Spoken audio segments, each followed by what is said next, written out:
It's time to get heavy with the Metal Lives podcast. Join Jason Brett and Chuck Hoskins as they discuss albums from heavy metal's biggest bands and some smaller ones too. Stay metal because metal lives. Yeah!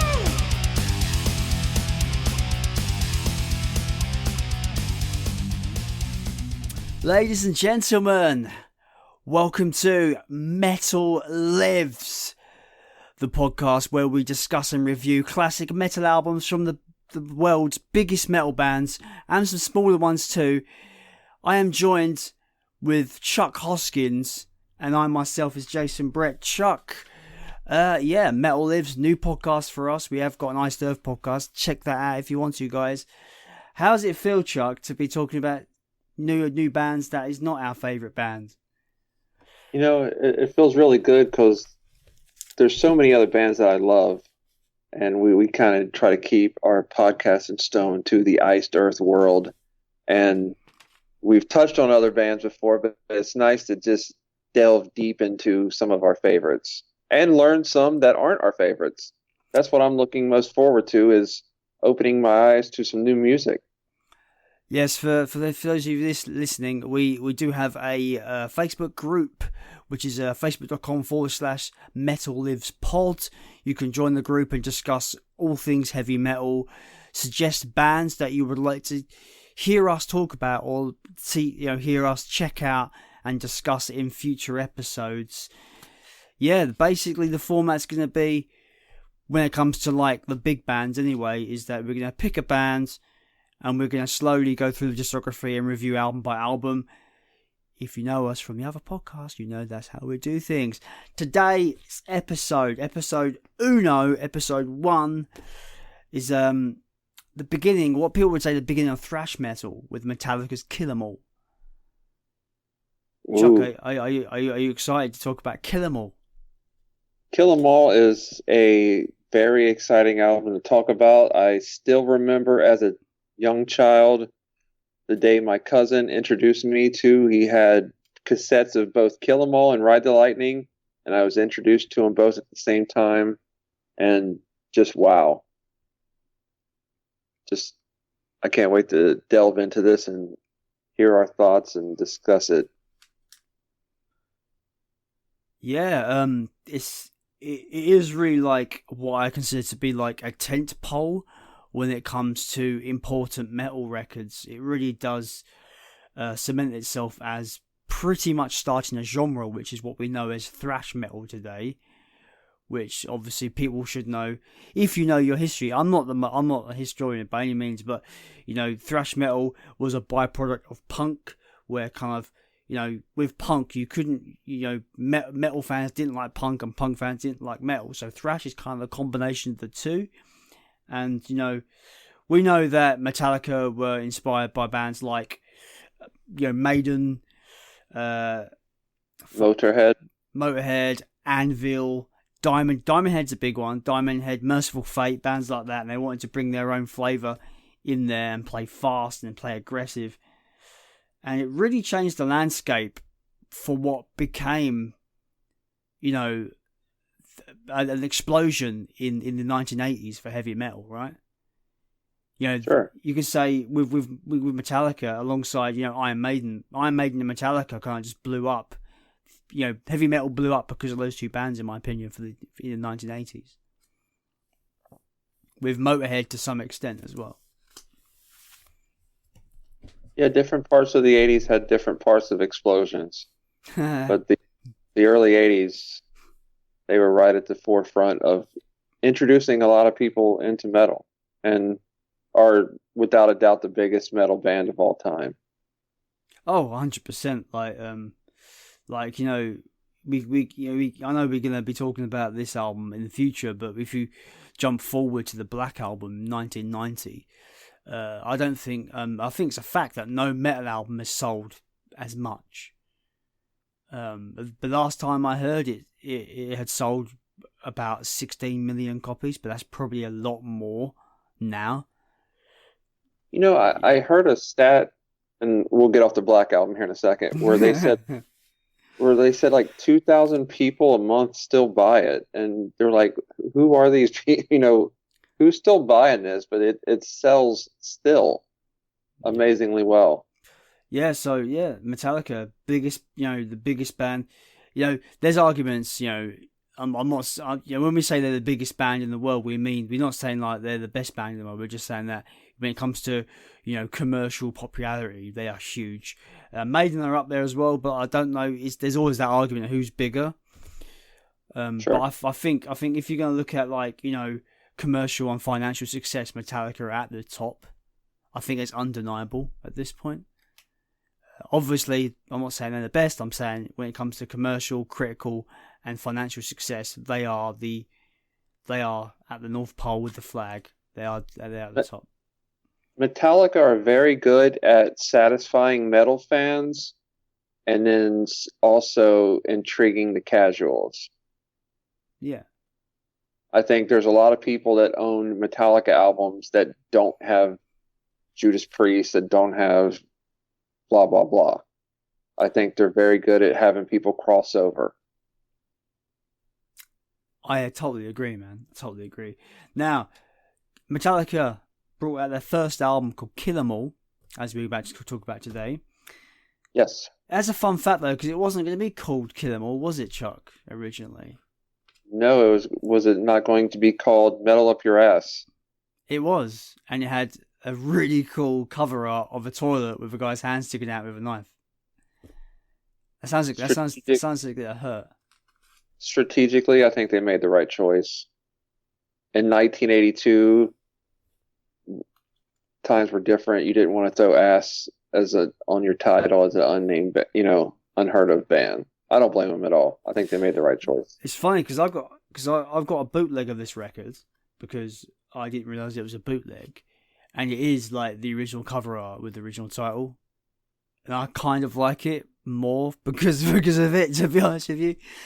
But yeah, anyway, Kill 'Em All. They changed the title. I think if I remember correctly, Kurt Hammett said something about like blah blah blah. I think it was like politicians. Politicians, just kill them all. And that's where the album title came from. It was released on July 25th, 1983, and it was recorded in May 1983. That's a quick turnaround from recording to release. That's crazy fast. It was recorded at the Music America studio in Rochester, New York. It's 51:20 seconds. It was released on Megaforce Records and produced by Paul Curcio. That's how you pronounce his name. I don't really know because I'm useless at names. Personnel, quickly, we all know the personnel by now. If you don't, where have you been?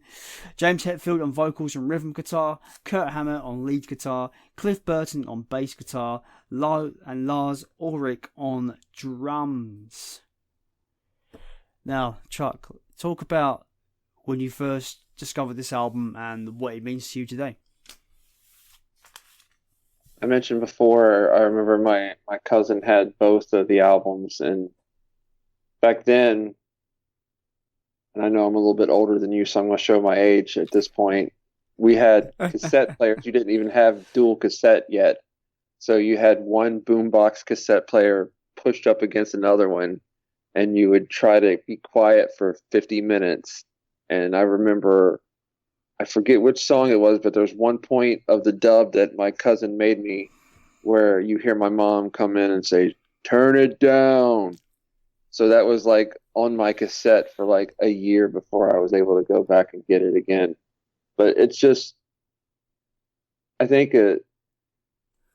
for it to be over 20 years since the first time I heard it and to remember it so vividly, that's kind of the stamp that it made. Because back then, my music was kind of like, I had heard Kiss, I had heard Def Leppard was popular at the time, but I had never heard anything like that. There was no YouTube, no Headbangers Ball at the time that I was aware of. So it just grabbed me, and it still hasn't let go.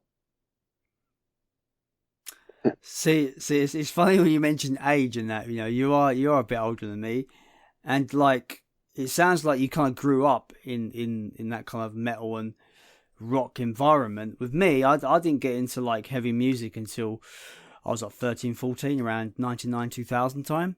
And obviously new metal was the big money maker of the trend and the genre. So I got into bands like Linkin Park, Slipknot, Offspring, bands like that. And then I remember, like, it's funny, you're going to laugh at me because like I only heard that, I discovered this album retroactively because it wasn't the first thing I heard. Unfortunately, the first thing I heard was Saint Anger because it was around that time when they put that album out. What? Huh? An album which I like, and we'll get to that one. Yeah. But I appreciate it a lot more now. But yeah, on the subject, like, so I heard Saint Anger, like the song, and just to be honest, I quite like that song. So spoilers. I'm not a hater, so. And I was like, I quite like this, and I'll get the usual friends of mine going, how do you not know who Metallica are? Are you crazy? I'm like, probably, but I'm gonna look up more stuff. So I think the next song I listened to, I think it might have been Fight Fire with Fire off Right with Lightning. And then I heard loads of people going like, I need to listen to the Four Horsemen. The Four Horsemen's like well good. And I was like, alright, okay. So I listened to the Four Horsemen, and that's when I was like, okay, I'm going to start this album from the beginning, and I'm going to listen to all of it. And yeah. And here we are. Here I am. Four Horsemen in the early 80s when I was about 10 to 12 years old. That was when Ric Flair was riding high with the Four Horsemen in wrestling. So I always thought that it was cool that the song was the same as the wrestling stable. Seriously, I the people listening, like off the air, we kind of like, me and Chuck have this thing where we'll always like be talking metal, but then we're just like, we both like wrestling, so we just like throwing these wrestling conversations for no reason. But I like it; it's fun. I just got 3 letters for you, Chuck. A-E-W, A-E-L. Shut up. Anyway, I got 3 words. Kill them all. Yeah. So I kind of found my way to the first album and just kind of like went through chronologically. And to be honest with you, this album isn't really an album I tend to go back to very often, if at all. So really? So revisiting it for this review, this retrospect, so to speak, has been quite interesting. Because, I'm always going to reflect on what the band is now. So everyone does it. Who doesn't do it? Everyone talks about it. Every band, they're always going to be like, they're not like they used to be. They're too different now. Yeah. But, that's fandoms for you, I suppose. But yeah, so it's crazy to think of where they are now and where they were then, and how kind of just, to me, they're like different bands. I think. Obviously, they were a lot younger. They were like 30 years younger. But you know what I mean. Metallica is a band that evolved and has hit different highs and lows. But I like the change. I like that they put themselves out. They take risk, and you don't. And I love AC/DC and Slayer. But for the most part, when they put out new music, you know exactly what you're getting. And if Metallica was in the studio right now and they said, we have a new album coming out next month, you don't know what you're getting at all. Mm-hmm. And I love the change. I love the risk taking. I love how they've evolved and matured. Yeah, I think that James' voice has evolved and hit different spots where he actually sounds better than some lead singers will peak early and they're never as good as the early albums, but I think James is gotten more mature and better. Yeah, that's one of the things that kind of like I think with this first album with Kill 'Em All, I think his vocals, they suit the rawity of this record, but I think I prefer his more kind of he's found his voice for Metallica now as it went into the 90s and into the 2000s. He's found that kind of voice that you know it's James Hetfield now. Right. You know, you hear that, oh yeah, you know it's James Hetfield. Do you know what I mean? But yeah, I don't know. Like, I think his vocals are serviceable on this album for sure. And another thing as well is that you're talking about the evolution. A lot of people kind of shot on the band for their success, but like they've worked fucking hard for this, you know. And like as a band, like I think if you've watched their behind the scenes of how they, the studio behind the scenes stuff, especially when they put out a Hardwired and they did the whole, if you've watched those studio things, you start to really appreciate the work they put in. They spend every day in the studio when they write an album. They're talking to each other. They really kind of piece things together. They do things on the fly. They work so hard. Yeah, sure, they've got all the money in the world, but they've worked for that. And I think the evolution going from Kill 'Em All until now, like you said, the highs and lows, they've gone through it all. And I can't. In my mind, you've got to respect Metallica. You've got to, like, absolutely. From even if you're not into metal, you got to accept what they are, what they've done for music and for the heavy metal genre. Anyway, I'm getting off topic a little bit. Kill 'Em All. Do you want to go track by track with this and talk about Let's do it in sequence? Track 1. It starts off fucking awesome. Hit the lights, Chuck. No life to leather. We're gonna kick some ass tonight. What an opening track to introduce the world to Metallica on the first song. It's just, and this is a track that they still play to this day, and it still sounds amazing. It's aged tremendously. The studio track is great. It sounds great live. I think it was a lot of people's introduction to speed metal, thrash metal, whatever you want to call it. And I just remember just jaw drop at how fast, probably what turned me on to Metallica the most in the beginning was definitely the fast. Mm-hmm. How fast the riffs were. Just, it was just so cool. 11-year-old, 10-year-old me was just jaw dropped at Hit the Lights. The thing I love about this song as well, I love where it opens as if it's ending. You know what I mean? Like right. Almost like they came in at the ending of the song before it. Yeah, it's like this, they started like the song's ending. And it's just like it just goes into the riff, and it's just like, and there's a bit like in the chorus. There's like James's vocals are so raw in this one, where he's just like hit the lights. It's that really kind of high, kind of almost a scream. Like it's so raw, but you feel it. Do you know what I mean? Like you feel the energy in that, and it's what a great opening. Like if we're going to talk about opening songs for albums, this has got to be up there with one in the at least the top 10 of opening songs for albums, right? Absolutely, and think of how young he was, just how hungry he was, and just wow. Hit the Lights is the absolute perfect opener. And there's so many Metallicas. Any other band, that'd probably easily be a top 5 songs. But Metallica has so many, I think it sometimes gets overlooked at how... And eventually we'll get to a ranking episode. But just a tremendous opening track, perfect for the album. Also, just another thing, is that like... I don't think Kurt Hammett is spoken about very often these days in terms of like a very, very, very, very, very good lead guitar player. Like, just listen to the solos across his whole album. He fucking shreds like a motherfucker. You know what I mean? Like, when crazy. We get to the next song, we're going to talk about somebody that came before Kirk Hammett. I've got it written down, man. It's in my notes. Track number 2, The Four Horsemen.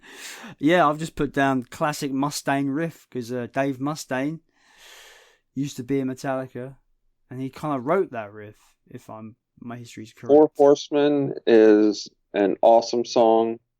I'm sure you're familiar with the Megadeth version. Yeah, the Mechanics. The Mechanics. I'm not one of the people that have to choose. I enjoy them both for different reasons. Yeah. I think that Megadeth have some songs that are outstanding, but you can't compare the vocals. I mean, James absolutely, in my mind, destroys Dave vocally. Mm-hmm. So, Four Horsemen, I like the arrangement better. I like the chorus better. But Mustaine brought to the band a lot of great riffs. I'm not one of those geeks that know exactly which part of which bridge, what he brought to it. But I mean, one of the biggest what ifs in metal and music is, what if they would have worked it out and Dave would have stayed? What would he have continued brought to the table? Like, I would like to think that he would bring a lot of the ideas that he took to Megadeth. You would hear some of those riffs in Metallica songs, right? Sure. Or we might not have, because obviously Megadeth was like, it was a payback band, wasn't it? It was like, I'm going to be better than them bands. So he made that band out of heartache and hatred. So, but yeah, that was one of the Four Horsemen. I think is the perfect time to bring Dave into the conversation. But I like Kirk a lot. I think Kirk is amazing, underrated. He's got some of the most memorable solos to me, and I just like the guy too. He seems really cool. And Four Horsemen, the riff is just, I like the live version. They tend to speed it up a little bit. Yeah. Sometimes. And a lot of these songs are borderline even better live. Like they capture the energy, and to this day, a lot of these songs that they play still sound amazing live. Yeah, man. Like, if we're going to talk about riffs, though, man, like that break at like 2 minutes, it's like 2 minutes. It's like 1 minute of just riffception. You know what I'm saying? Yeah. It's like it just goes like on just like a riff avalanche. It's just like I'm listening. I'm just going, one of my favorite video moments of Metallica is during that song on the live shit Binge and Purge from the Black Tour, and Lars is on one drum kick, and then they go to the riff, and then he runs over to the other kit. Have you ever seen that? No. I love that. I just love that. For some reason, you see him running across the stage, and then he sets down on the drums right as it, it's just, it's such a cool moment. I never got to see that one live, but just that breakdown is just, him and James know how to structure a song. They know how to give. 100%. 100%. They know how to structure the riff. They know how to emphasize. They know how to take you to a different place and then bring that predominant riff. I mean, and they even get better melody wise. I mean, you're not getting a lot of melody on Kill 'Em All. That starts at Ride the Lightning and progresses throughout their career, but they know how to structure a song, and Four Horsemen is structured perfectly. It's metal as fuck as far as I'm concerned. That song. Yeah. And you were saying about Lars and James as a force to be reckoned with when it comes to writing stuff. Like, say what you will about Lars, I've heard all the jokes in the world about Lars Ulrich as when it concerns his drumming ability, but you can't deny his mind for music is fucking insane. Like he hears things that we are not hearing when piecing a song together. You know, even like I'm in a band and we kind of piece together like a verse and the chorus, might have a little break here and another verse and add to a chorus to end the song or whatever. And there's Lars Ulrich and James Hetfield kind of coming up with all these intricate ways to make the song fucking awesome that you wouldn't even think about adding in. But they add it in because they know this transition is going to kick ass and we need riffs here. And yeah, this song just is wonderful. Yeah, he does sometimes get crap for his drumming, which I think is just a lot of hate. You know, just player hating for no better term. But I would take. I mean, there might be somebody who might be, you know, hit for hit a better drummer, but to me, what he brings to the table in songwriting is you can't buy that. You know, his what he brings to the table is just amazing. Yeah, you know, his contributions. I'll always say this, yeah, like as you know, what's Metallica without Lars Ulrich? You know, like I know, like, you know, in the past, other drummers have stepped in and stuff like that to do some live show and whatnot. I think Joe Jordanson stepped in a festival at one point. But like, I can't imagine Metallica without you know Lars behind the drum kit. And I think that's a testament to how he is and what he's done for the band, and you know his writing ability and what he plays in the songs. I think that, like you said, he's been replaced a time or two just due to injury or whatever. Yeah. I think if they did a tour and he had to miss a few dates, I don't think he would be missed tremendously. If they went into the studio and he wasn't there, I think you would hear it. You would hear the difference. Yeah, I think the songwriting would suffer. Big time. Absolutely. Big time. I think you would feel the hole. Anyway, we're dragging on a little bit. Next song is called Motor Breath. I'm gonna start this one. Now, I'm not saying this because it's got the word motor in the name, but I just think this to me sounds like if Motorhead played faster and heavier. I really do. I just heard Motorhead in this song, proper, fully in it. It's got a bit of punk in there, I think, with the riffs and how the vocals are. The vocals are really catchy. I like the way James sings it. It's like really catchy, and you just got shredding solos just throughout the song as well. Like, just like, you want shred? Your face is gone. Where's your face gone? Oh yeah, I shredded it off. Sorry. Yeah. I agree. I think the cadence in which he spits the vocals in the song is spot on. I think it's just as fast as the next song, but you're not feeling like they're not feeling like recycled riffs. I think they did a great job of making 10 fast songs that don't sound the same. So Motor Breath is another classic. It sounds great. Just riff-a-rama. Yeah. Can't say enough great things about it. Next up is Jump in the Fire. Now, Jump in the Fire, to me, is the weak track of the album. And you're smiling, so I can't tell whether you agree with me or totally disagree, which either is fine. This is just my opinion, and I don't think it's an awful song, and when I get to it, I don't like, I gotta skip this one so fast. But to me, it's just a it just, to me, it's the weakest track. This is probably out of all the songs, this is probably the least thrash metal, if that makes sense to you.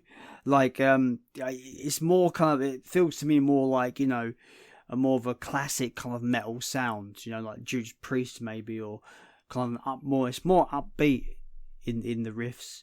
It's not as like just like 100 miles an hour. It's more just kind of like you said, like it's more kind of upbeat, and I think that kind of like lets the song down a little bit, because like I feel, this they will. I was hoping, would have hoped this album was going to be like a statement of intent, and your debut album should be a statement of intent, right? Right. You punch in the face or whatever your intent is, you want people to feel it. And I think, the hit the lights, Four Horsemen, Motor Breath, 100 miles an hour, kind of like putting their stamp on the fast riffs, the thrashy, the shreddy solos and Hetfield's like kind of raw vocals, and then you've got this song where it's more kind of upbeat and a bit classic-y metal. I don't know. It's weird. It kind of is. It kind of fits weirdly in there. I don't get wrong. I know people that are gonna jump down my throat and go, "What the fuck are you saying?" I love this song. If you love this song, that's awesome. Continue to love it because it's fine. But for me, I'm measuring it towards what the 3 songs prior, and it's just not up to those standards, in my opinion. And to me, if you want a great song with the word fire in the title, all you have to do is stick around for one more album. Track number 5, we have Anesthesia, Pulling Teeth. The first of many instrumentals by Metallica. I'll start this one off. I dig it. To me, it sounds. I mean, first of all, and we haven't talked about Cliff. Cliff is one of the best bass players ever. I mean, Steve Harris is my favorite of all time, but Cliff Burton, the style and the way he owns songs, and just one of the coolest headbangers in the world to ever watch. To me, it comes off better in like a concert setting than like, especially when the band kind of joins them. I mean, it's one of the best bass solos ever, but to me, I never say, man, I got to hear Kill 'Em All for Anesthesia. I think it's a kind of a live gig type of solo that they put down. It's a little bit filler to me. And not take anything away from Cliff, he's amazing. But it kind of sounds, I mean, if you're at a Metallica concert in 1983 and that comes on, you're just like, holy shit, this is amazing. But as far as a studio track on an album, to me, it's kind of forgettable. Jason? I really like the fact that it's just him just going bass solo take 1. It's just like a raw, just him going at his bass guitar and just shredding it up. I just think it's the band's way of showing like, listen to this guy, he's fucking unbelievable. And I think it's just a testament of Cliff Burton, and this song is him on full display, and that's why 2 albums later his death is so crushing to a lot of people.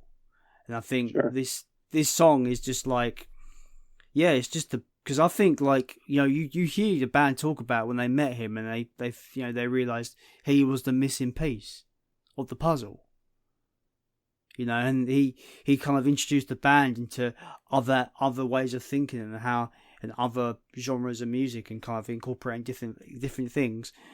And so like, I think this was the band saying, look who we found. He plays bass guitar, but he fucking shreds at it. So yeah, I think Anesthesia is much, much necessary for the album, and it's just a showcase of what Cliff can do. I agree. So track 6 is Whiplash. Jason, I've done the last couple first. Let's hear your thoughts on that. Yeah, like Whiplash, I can't understate how the thrash metal genre that we know today, this song must have been the template that every band that wanted to sound like this took forward. Because it's the most thrash metal thing on this album. There's one more track on there as well, but we haven't talking about yet. But yeah, from the riffs, from the way the vocal is delivered, everything about it is just what it screams. This is thrash metal, and yeah, it's probably one of the best songs on the album for it as well. this is a song that's got a very cool intro as far as it takes a few seconds to build, and it when you know the song and it's building to it, it's like, and you're like, you can't wait till it gets to the point, and it's one of the coolest metal songs for sure for me. And I'll tell you a version that I actually absolutely love on it, and I miss Jason a lot. When for there was years when Jason would sing half of it, I actually like him and James trading vocals on it a lot. I've not seen that, so that's new. Right around the Black era, he would sing half of it, sometimes even more. Mm. And they would go back and forth, but I love this song. I mean, this is a song that if I heard it at every Metallica concert to the end of time, I would never be like, it's time to drop Whiplash. It's one of the coolest songs. Just, I love the build and the anticipation, and it's a tremendous song. Very well done. Yeah, to me, it's the song that kind of like basically led to what we know thrash metal to be, because it has everything in there that I'm like, oh, this actually sounds proper thrashy. Yes.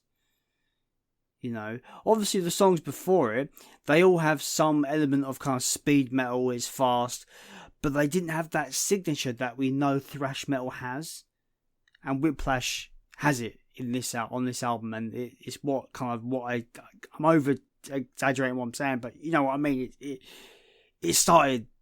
It's a sound that thrash is now. That's where it began. Is Whiplash. There you go. And another thing I like about this album is, arguably 8 of the 10 songs could easily end any concert for Metallica. That's how good this album is. And I don't know how many other bands where their opening album is that important to their catalog. So Whiplash is just, like I said, I love it live. I love it studio. I love it. Best song. Maybe one of their best 10. If I put out a Metallica's greatest hits, which there are none, to me, I think the 2 tracks on there that would have to be on there from this album, well, there's 3, and we've done 2 so far. The other one's coming up. So Whiplash to me would have to be on it. Yeah, I agree, definitely. Next up is Phantom Lords. For me, this is my kind of like, yeah, it's okay song. It's a bit darker, and yeah, it's a bit heavier than the other songs, granted, in my opinion. But I didn't find anything really resonating with me like the other songs on here. I would say a similar. James' vocals are a little bit more all over the place with his screeches. Mm-hmm. I like it. I think it's solid Metallica filler, if you know what I mean by that. Does that make sense to you? Yeah. It's good. It's Metallica good. If it was somebody else, they'd probably be one of their better ones. But it's kind of stock Metallica for me. I don't hate it by any means, and I don't skip it, but yeah. So that's my Phantom Lord. Yeah, I don't hate it either. I just think it's not as good as what came before it on the album. Yeah. No Remorse. Next up. You know, and maybe I'm just not thinking of it. I've never heard a song out of memory that starts off with a solo so early in the song. It just I mean, he's just all over. It's such a cool way to start the song. It's catchy. It's very catchy and fast and memorable. See, Metallica, they're fast, thrashy best. It's weird because I don't really think it to be that fast. I'd say it's the mid-pace song of the album. Like the main riff is quite a mid-pace crunch rather than that really, really speed metal fast riff. you know what I mean? I think it gets speeded up at live shows. Probably it does. I've not seen them live, so I can't really comment. Uh, But yeah, I, like on the album, it's very. I think it's a very mid-paced song. It might speed up towards the mid part, maybe. I can't really recall like right now as we're recording, but like yeah, it's very much mid-pace. Like that main riff is really cool though. I really like the main riff. yeah. And yeah, it's just a pretty cool, crunchy song. I dig it. Seek and what? Seek Destroy, the next song, man. Seek and destroy. What are your thoughts, Jason? This is one of those just like undeniably recognizable riffs of all time. Like you must know, it's like one of the most undeniably awesome riffs ever, right? Like it's just classic. And it's got a really good like little break part in the middle of the song. That's just like, this is awesome. Joe, when the drums go on their own, it's just fucking awesome, man. Yeah, It's fucking it's probably like one of the best on the album. Like it's undeniably classic Metallica, right? it's yeah. I might sound like a broken record on this one. Seek and destroy is just like, I kind of echo what you said. Some of the breakdowns in it, and when the riffs kick up, and then it breaks down at the end, and that dun, dun, dun, dun, it just comes back, and it just, every time they bring it back, it's just intense, and it sounds perfect. It's an outstanding song. To me, one of the three best on the album. Seek and destroy. Yeah. So good. Next up, last song on the album, Metal Militia. Metal Militia is a good song.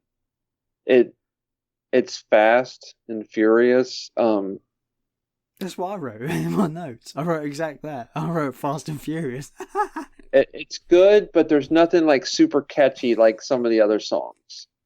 And great Metallica sets such a high bar that stock Metallica sometimes, like, to me, it's a good song. It's a good, solid song, but there's nothing super catchy to me about it. What are your thoughts? So I don't really consider it stock Metallica per se. I still think I like it. Like you said, it's Fast and Furious. But I'm going to iterate what I said on Whiplash. Like, this song, along with Whiplash, are the two songs to me that created the sound of thrash metal. In that sense, like, it's got those riffs. I think on this song, in particular, James is at his most aggressive vocally. Would you agree? He's super aggressive on this one, I think, and I like some of the riffs. Yeah, I just think it's back to that just classic thrash metal sound, and I think it's beyond stock Metallica. I think it's a good one. Before I get hate mail, let me define stock Metallica. You can find Chuck at chuckhoskins.com/Chuck Hoskins Metal Pod. I'm joking. You can't get him any of those addresses. I'm talking bullshit. Stock Metallica is good Metallica. I'm just saying I like stock Metallica, but it's just not that upper level for me. But I like it, and like I said, there's no track on here that I'm like, garbage. I think it's one of the top 5 opening albums of any band of all time, I think.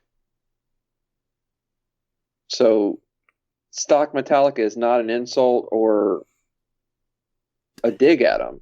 It's just, man, like the you say like one of the greatest metal debuts ever, right? Sure.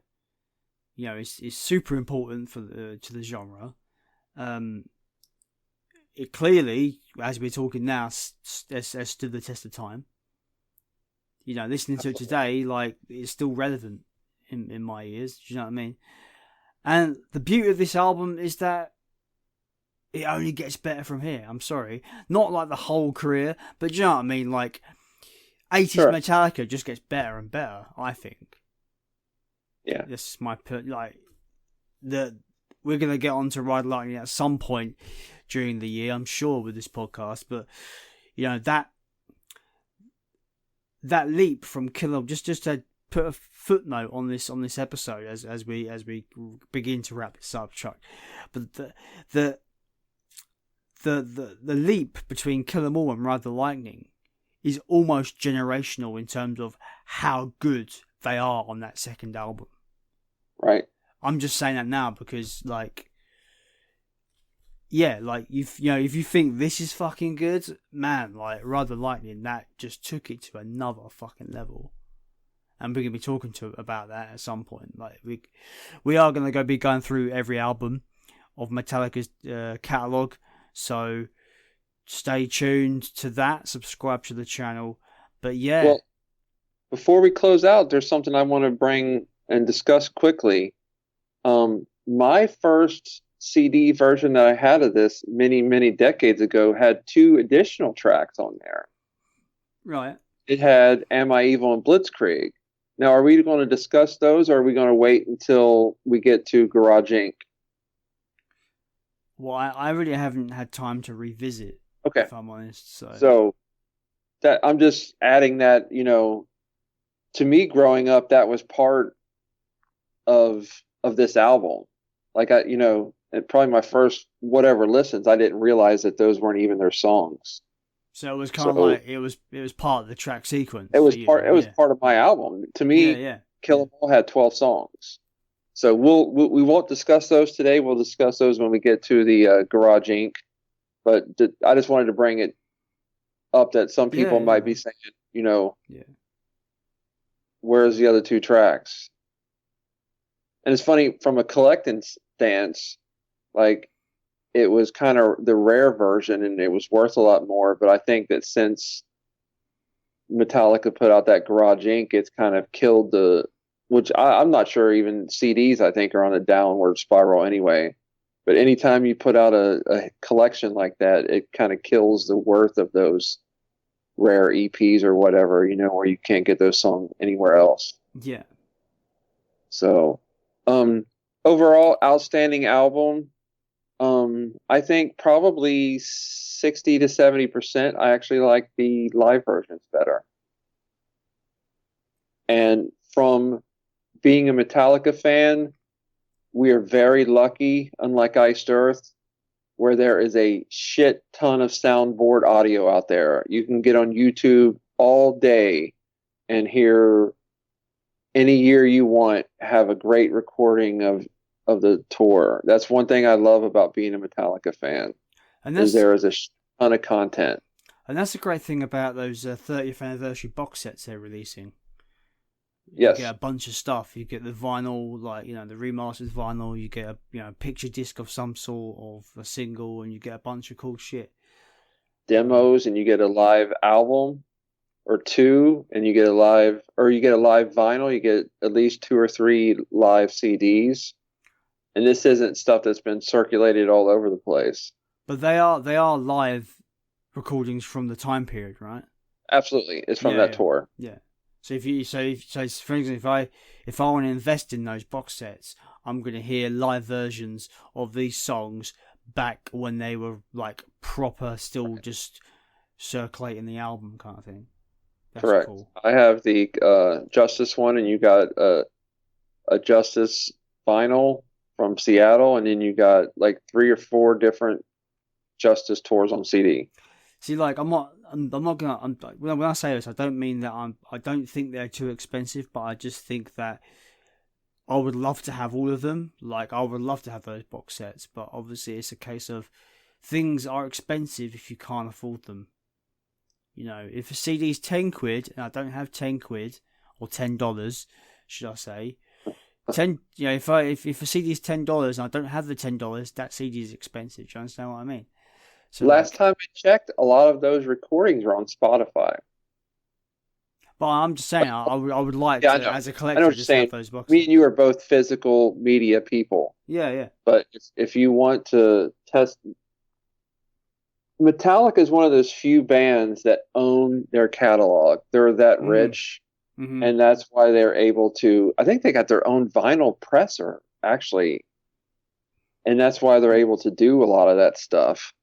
So, but they raised the bar for box sets. They didn't just say, "Here's Kill 'Em All 20 years ago. There you go." I mean, they raised the bar of what, to me, it's the best idea when you have iconic albums. I mean, not every band has a lot of albums that I'd want that. Yeah. And like I said, we're lucky enough as Metallica fans that there's a shit ton of content, audio and video. The one gripe I have, we're gonna get onto this album later on down the line. I don't know how long it's gonna take us, but we're gonna get to it at some point. But I'm just gonna say this: they have more money than they could ever want. Why can't you just put the bass guitar back in Justice for All? Why? Come on, guys. It can't be that hard. You've got all the money in the world. You're multi-millionaires. Come on, guys. Fucking Jason's bass guitar in Justice for All. Come on. It'll be like one of the heaviest albums of all time. You know it will. Just do it. You've got all the money. Come on, just do it. We'll get to Jay. On that note, this has been the Metal Lives podcast. I have been Jason Brett. I have been joined by the incomparable Chuck Hoskins. And this has been our Metallica Kill 'Em All review. And I would like to say, if you're still with us at this point, which I hope you are, if you have an album that you would absolutely love for us to talk about, put it in the comments. We'll try to get to it. If there's something you want to hear us talk about or suggestions as far as what you would like for us to do, put it in the comments after you hit subscribe.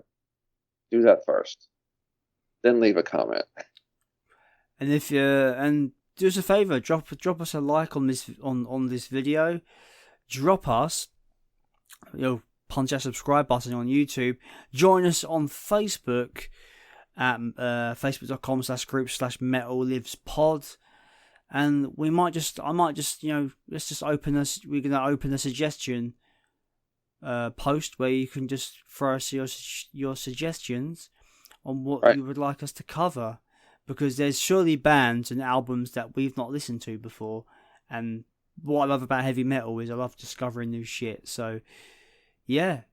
Anyway, I've been Jason as always. It's been Chuck. Stay metal, because metal lives, my friends. See you later.